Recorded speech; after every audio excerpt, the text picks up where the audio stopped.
हिंदी कहावत दूर के ढोल सुहावने।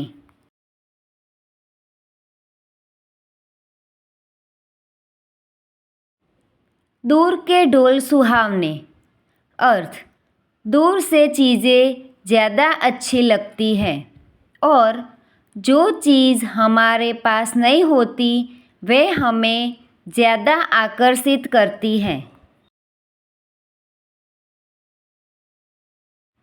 वाक्य रमा जी रहती बड़ी बहू के पास है और गुणगान छोटी बहू के करती है, वो तो दूर के ढोल सुहावने।